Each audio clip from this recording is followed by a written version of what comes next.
Praise the Lord. கர்த்தர் நல்லவர். ஆமென். தினம் ஒரு தியானத்தின் மூலமாய் உங்களை சந்திப்பதிலே கர்த்தருக்கு நன்றி செலுத்துகிறேன்.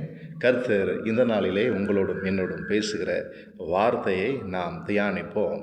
மத்தேயு 6ஆம் அதிகாரம் 28வது வசனத்தை நாம் இப்படியாய் வாசிக்கிறோம். உடைக்காகவும் நீங்கள் கவலைப்படுகிறது என்ன?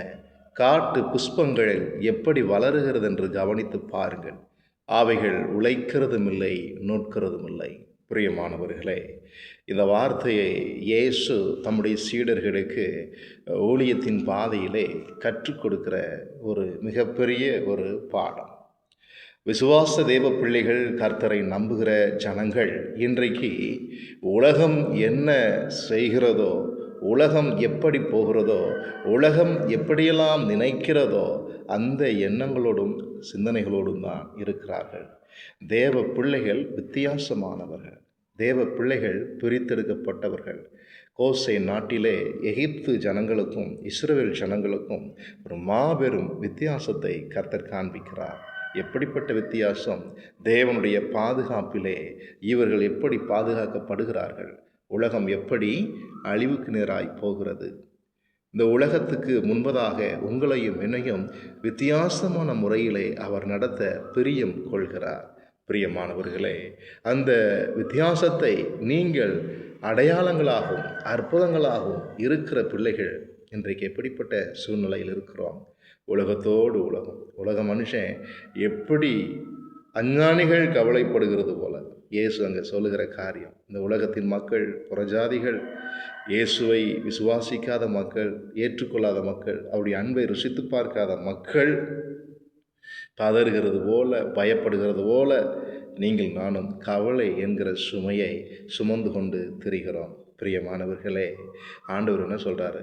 வருத்தப்பட்டு பாரம் சுமக்கிறவர்களே, நீங்கள் எல்லாம் என்கிட்ட வாங்க, நான் உங்கள் ஆத்மாக்களுக்கு என்ன செய்வேன்?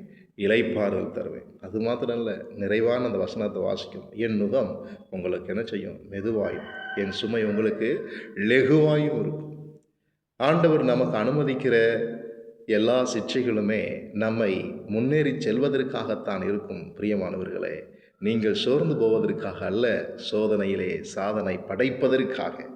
நீங்கள் எக்ஸாம்பிள் எடுத்துக்கிட்டிங்கன்னா, ஆபிரகாமுடைய வாழ்க்கையில், ஈசாக்கு வாழ்க்கையில், யாக்கோபு வாழ்க்கையில், முற்பிதாக்குடைய வாழ்க்கையில் எத்தனை உங்களுக்கு சாட்சிகள், மேகம் போன்ற திரளான சாட்சிகள் வைத்திருக்க.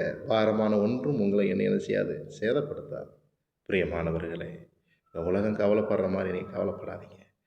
தாவீது ரொம்ப அற்புதமாக சொல்லியிருக்கிறாரு. கர்த்தர் எனக்காக யாவையும் செய்து முடிப்பார். கர்த்தர் எனக்காக எல்லாவற்றையும் நிறைவேற்றுவார். ஆமென். கர்த்தர் நமக்காய் யுத்தம் செய்வார். மோசே சொல்றார்ல, இன்றைக்கு நீங்கள் சும்மா இருப்பீர்கள், இன்றைக்கு செய்யும் ரட்சிப்பை பாருங்கள். கர்த்தர் நமக்காய் யுத்தம் செய்வார். ஆண்டவர் இந்த வசனத்தை வச்சு இன்றைக்கி நிறைய பேர் என்ன செய்கிறாங்க? வேலைக்கே போகக்கூடாது, பேசாமல் படுத்து தூங்கிடலாம், கடவுள் நமக்கு எப்படியாவது தேவைகளை சந்திப்பார். இந்த வசனத்தை வச்சு சரியான விளக்கம் அவங்களுக்கு தெரியலை. பறவைகள், காட்டு புஷ்பங்கள் நூற்கிறதும் இல்லை, உழைக்கிறதும் இல்லை. ஆண்டவர் அதெல்லாம் உடுத்து வைக்கிறாரு, நீங்கள் படுத்து தூங்க, உங்களுக்கு ஆண்டவர் எல்லாத்தையும் செய்வார்னு சொல்ல வரலைங்க. வேலையை கர்த்தர் உங்களுக்கு தருகிறார். உங்களுடைய கடமையை நீங்கள் செய்யுங்க, உங்களுக்கு கொடுக்கப்பட்ட பொறுப்புகளை செய்யுங்க, உங்களை வழி நடத்துகிற பாதைகளிலே நீங்கள் நடங்க. ஆண்டவர் உங்களை வழி நடத்துகிற எல்லா பாதைகளிலும் நடந்து திரி.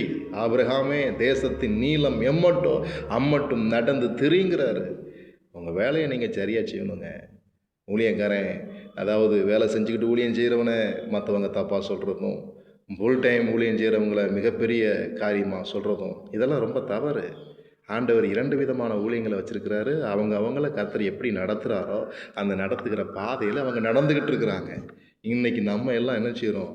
இவங்களை உலகம் பிளைன் பண்ணுற மாதிரி, குற்றம் சுமத்துகிற மாதிரி. இந்த குற்றம் சுமத்துறதெல்லாம் யாருடைய வேலை தெரியுமாங்க? அது சாத்தானுடைய வேலை. அந்த வேலையை நம்ம செய்யக்கூடாது. நம்ம தேவ பிள்ளைகள், நீங்கள் நான் என்ன செய்யணும் தெரியுமா?